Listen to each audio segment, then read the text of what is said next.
Selama berabad-abad, keberadaan Thonis Heraklion hanya dianggap sebagai mitos belaka.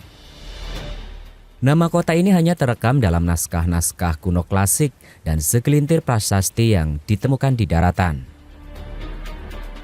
Sejarawan Yunani kuno Herodotus pernah menulis tentang sebuah kuil besar di kota ini pada abad ke-5 sebelum Masehi.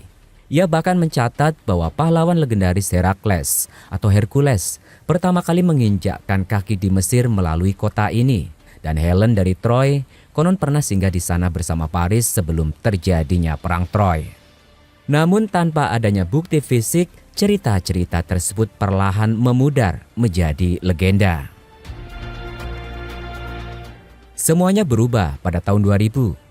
Sebuah tim arkeologi bawah laut yang dipimpin oleh Frank Godio dari European Institute for Underwater Archaeology berhasil menemukan sisa-sisa kota megah ini di dasar laut Mediterania, tepatnya di Teluk Abu Qir, sekitar 6,5 km dari garis pantai Mesir saat ini. Penemuan ini tidak hanya membuktikan kebenaran catatan sejarah kuno, tetapi juga membuka jendela baru untuk memahami salah satu pusat peradaban paling penting di dunia kuno.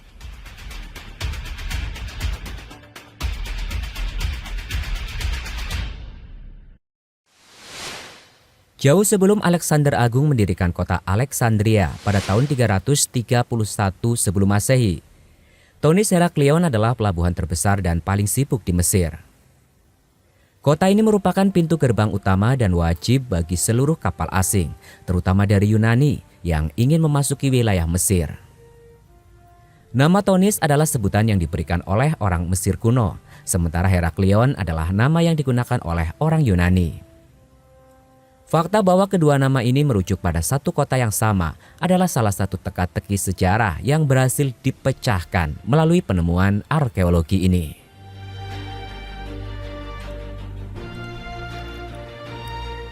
Didirikan sekitar abad ke-8 sebelum Masehi, kota ini mengalami puncak kejayaannya pada abad ke-6 hingga ke-4 sebelum Masehi.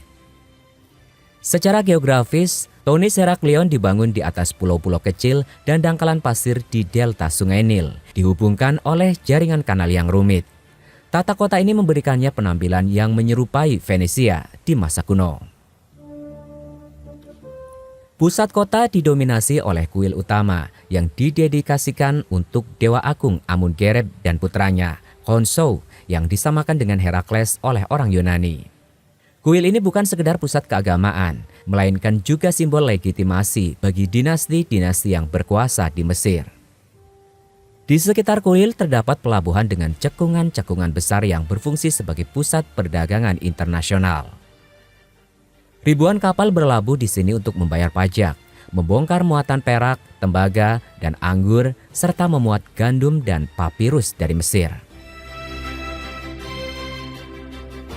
Bagaimana sebuah kota metropolitan yang begitu besar dan makmur bisa lenyap di telan laut?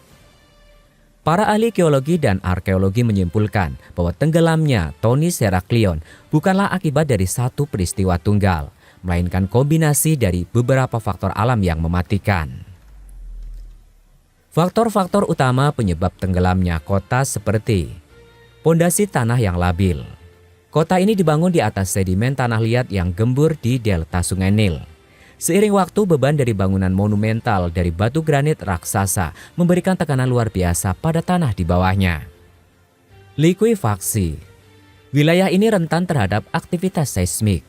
Gempa bumi besar yang melanda pesisir Afrika Utara dikombinasikan dengan tekanan beban bangunan memicu likuifaksi. Tanah liat padat tiba-tiba kehilangan kekuatannya dan berubah menjadi cairan lumpur akibat getaran hebat. Bangunan-bangunan berat di atasnya seketika amblas ke bawah. Kenaikan air laut secara bertahap dipadukan dengan tanah yang terus turun menyebabkan batas perairan semakin menjorok ke daratan. Puncaknya, rentetan bencana alam termasuk kemungkinan tsunami pada abad ke-4 Masehi dan gempa bumi hebat pada abad ke-8 Masehi menenggelamkan sisa-sisa terakhir Thonis Heraklion sedalam 10 meter di bawah permukaan laut Mediterania. Kehancuran mendadak Thonis Heraklion memiliki satu sisi positif bagi ilmu pengetahuan. Kota ini membeku dalam waktu. Sama seperti letusan Gunung Vesuvius yang mengawetkan Pompei, lumpur tebal di dasar laut bertindak sebagai pelindung yang sangat baik. Lumpur ini mencegah masuknya oksigen sehingga menghentikan proses pembusukan artefak. Ekskavasi yang dilakukan oleh tim IEASM telah mengangkat peninggalan peradaban yang luar biasa. Arkeolog menemukan patung-patung raksasa setinggi lebih dari 5 meter yang terbuat dari granit merah.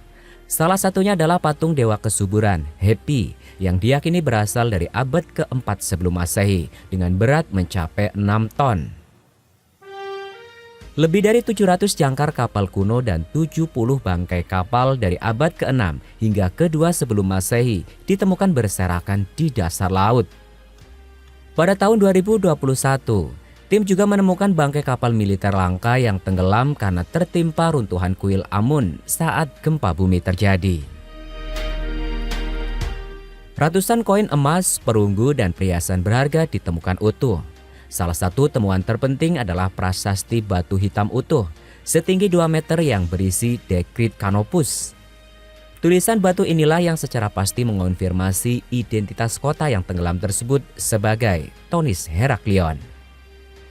Berbagai benda keagamaan seperti perahu Nazar, jimat dewa-dewi Mesir dan Yunani, serta objek ritual yang digunakan untuk upacara Dewa Osiris. Temuan-temuan ini tidak hanya bernilai seni tinggi, tetapi juga menyoroti kerukunan budaya antara Mesir dan Yunani. Orang-orang Yunani saat itu diizinkan menetap dan membangun tempat suci mereka sendiri di dekat kuil utama. Ketika bencana alam melanda, reruntuhan kuil Mesir dan Yunani terkubur bersamaan. Kisah Tonis Heraklion adalah bukti nyata tentang kerentanan pencapaian manusia di hadapan kekuatan alam. Sebuah pusat perdagangan global yang mendominasi kawasan Mediterania selama berabad-abad dapat lenyap dan terlupakan, lalu menyusut menjadi sekedar nama dan mitologi kuno. Meskipun ekskavasi telah berlangsung lebih dari 2 dekade, Frank Godio memperkirakan bahwa hingga saat ini baru sekitar 5% dari total luas kota Tonis Heraklion yang berhasil dipetakan dan diangkat.